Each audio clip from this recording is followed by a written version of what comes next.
Esto, no obstante, creo que sí me parece importante tener en cuenta que esta idea del reconocimiento social el reconocimiento social es un concepto histórico y va a cambiar con el tiempo y con el lugar. Por tanto, no pasa nada si de alguna manera partimos con esos hándicaps, porque esa es una idea que se puede cambiar. Es decir, el reconocimiento social se puede modificar. Por tanto, se puede modificar con actuaciones positivas que cambien esa idea. Y por otra parte, y creo que también es muy importante tener en cuenta en nuestra profesión, que una cuestión previa al reconocimiento es el conocimiento. Es decir, nadie valora lo que no conoce, obviamente. Por tanto, una profesión nueva, y que además aparece como profesión nueva en 25 años, ¿sí? Antes de 25 años no había experiencia de colegios profesionales, por tanto, la profesión no se presentaba asociada. Si la profesión no se presentaba como un todo, ahí los antecedentes de las asociaciones y tal, pero eran asociaciones voluntarias. Por tanto, en el contexto de las profesiones, una profesión que tiene 25 años es una profesión, yo me atrevería a decir, adolescente. Y por tanto, los adolescentes sabemos qué es lo que hacen. Por tanto, de alguna forma, tenemos que ser también conscientes de ese planteamiento a la hora del reconocimiento, ¿no?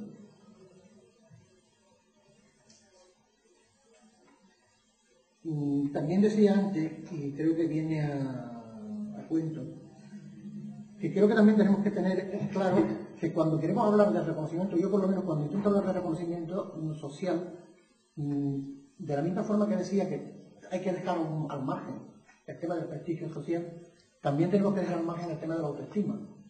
Yo creo que hoy en la presentación de este congreso nos han dado una inyección de autoestima total, ¿no? Una dosis masiva de autoestima de lo buenos que somos, lo bien que lo hacemos y tal. Yo creo que hay que matizarla. No voy a ser yo que ponga en duda que no lo merecemos, obviamente, ¿no? Pero de alguna manera, nos lo merecemos porque se ha ganado la trayectoria de un reconocimiento y por tanto podemos sentirnos orgullosos de hoy poder decir que somos trabajadores sociales, somos trabajadoras sociales en un contexto social determinado. Pero que la visión que nosotros tengamos de nuestra profesión no necesariamente tiene que coincidir con la que tengan los ciudadanos a los que supuestamente tenemos que servir. Nosotros podemos estar encantados de habernos conocido y los ciudadanos pueden pensar que los trabajadores sociales no sirven para nada, o que me han quitado la casa, o el que me retira el niño, etc., ¿no? Entonces, de alguna forma yo creo que esos datos teníamos que tenerlo en cuenta. Bien, y de alguna forma yo quería terminar esto con una reflexión así breve, de alguna forma, de lo que ha supuesto un recorrido histórico por estas etapas. Yo ahí pongo que en este recorrido histórico de estos 25 años creo que tendríamos que hacer una primera referencia a unos antecedentes, porque pensar que cuando estamos hablando de estos 25 años estamos hablando de la década de los 80. La década de los 80 en España no es la década de los 80, quiero decir, pensar que en los 80, solo 5 años antes, en el 75 vivía el dictador, y aquí había una dictadura donde no era posible ni tener libertad religiosa, ni política, ni asociarse, etc. Donde había un contexto sociopolítico que determinaba muchas cuestiones. Pues, sin ir más lejos, el asociacionismo no estaba permitido. Por eso de alguna forma pues treñía el tema. Y esa situación yo creo que de alguna forma, afortunadamente la estamos superando, pero nos ha pesado mucho. Yo creo que hay un elemento fundamental que sigue pesando, pero yo creo que ahí es donde, como decía antes, hay más que aviadores, hay sido aviadores. Es decir, el cambio del peso negativo que ha tenido en ese contexto una profesión eminentemente femenina, en un contexto social donde hasta el año, creo recordar que fue hasta el año 76, cuando se hizo la reforma del Código Civil, la mujer estaba equiparada civilmente a los menores y a los discapacitados, pues por tanto una profesión de mujeres, el reconocimiento social era un poco bárbaro, ¿no? Pensar que en estos 25 años se ha cambiado el tema, yo creo que ha sido un reconocimiento de un esfuerzo importante para plantear ese tema. Yo recogía un tema que no me puedo privar de leerlo, porque me parece significativo de lo que se suponía, que es una frase que ahora por lo visto ha aparecido en varios foros de internet y demás, y yo hace mucho tiempo que la descubrí y me alucino. Digo, la descubrí porque es una frase de Pilar Primo de Rivera, para los más jóvenes. Pilar Primo de Rivera era la responsable de la Falange Española, de la sección femenina de Falange Española, y esa señora, siendo señora, se atreve a decir en un congreso del Magisterio Español, transmitiendo doctrina a los que tenían que transmitir doctrina, se atreve a decir una cosa tan bestial como la siguiente, hablando de: yo no aspiro a que mi lección sea una perfecta pieza de oratoria, ni descubriros nuevas verdades. Las mujeres nunca descubren nada. Les falta, desde luego, el talento creador reservado por Dios para inteligencias varoniles. Nosotras no podemos hacer nada más que interpretar, mejor o peor, lo que los hombres nos han dicho.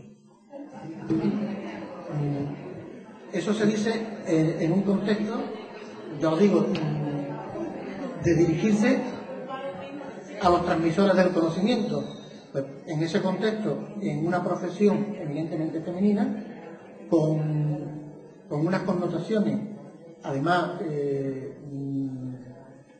religiosas, donde ya Paco ha comentado algo, ¿no?, de todo el acento que se pone en este tema.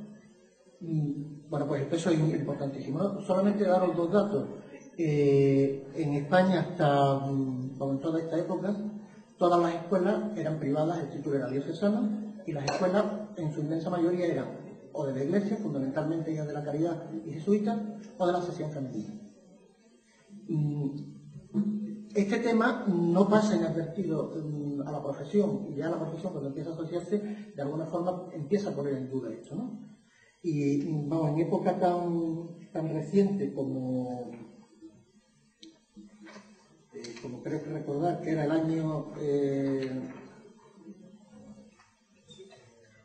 en el año 80 y poco, en un congreso que se celebra en Santiago de Compostela, se plantea por parte de la Federación de Asociaciones, se hace un análisis del plan de estudio del 66, es decir, el primer plan de estudio que hay oficial de trabajo social en el año 66, y se hace un análisis ya curioso, porque constata como más del 50% de la carga docente, de la carga lectiva del plan, iba dedicado a temas prácticos, a prácticas, con lo cual incidimos en la historia de que es una profesión eminentemente de la praxis, no de la teoría. Y a ciencias sociales, en general, pues iba dedicado solo el 16% del total de la carga lectiva. Y, por tanto, de alguna forma, la teorización que se podía dar en ese tema pues era escasísima, ¿no?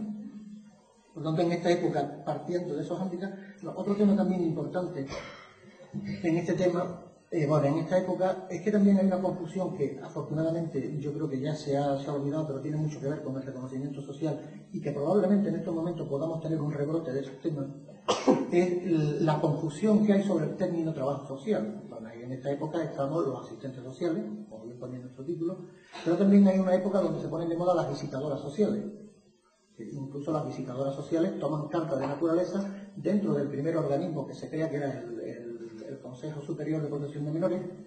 Aparece la figura de las visitadoras como, podríamos decir, como una voluntaria con unos ciertos estudios. Incluso se crearon escuelas de visitadoras sociales y existe un manual que yo recomiendo. No voy a contar la frase porque no... Vamos a ir un poco de la anécdota, pero hay un libro por ahí maravilloso, editado en el año 40, que yo creo que es el primer manual de trabajo social que se edita en España tras la Guerra Civil, que es el manual de las visitadoras sociales. Es magnífico, para que nos hiciéramos una idea, porque, bueno, aparte de entrar en el tema de cuáles eran los problemas sociales, y es una definición magnífica, porque dice que los problemas sociales vienen producidos por el pecado, y que por tanto es el desorden moral el que provoca los problemas sociales. Y luego hace toda una referencia a cómo tiene que ser la visitadora social, es decir, cómo tiene que vestir, cómo tiene que maquillarse, etcétera, ¿no? Y termina con un prontuario de lo que hoy podríamos llamar el vademecum de las intervenciones más frecuentes. Las intervenciones más frecuentes, como podían ser menos en aquel momento, eran legalizar matrimonios ilegales. Es decir, los matrimonios que se habían producido y que no eran matrimonios canónicos, había que reconducirlo a la senda, a la buena senda, de la misma forma que había que bautizar a los hijos no bautizados porque eran hijos del pecado, etc., ¿no? Eso que ahora mismo nos puede llamar a risa y tal, pero de alguna forma está en el origen, en un origen muy reciente, quiero decir, estás pensando que estamos hablando de hace 60 años, que 60 años no es nada para lo que es la trayectoria de una profesión, ¿no? Y que de alguna forma eso ha marcado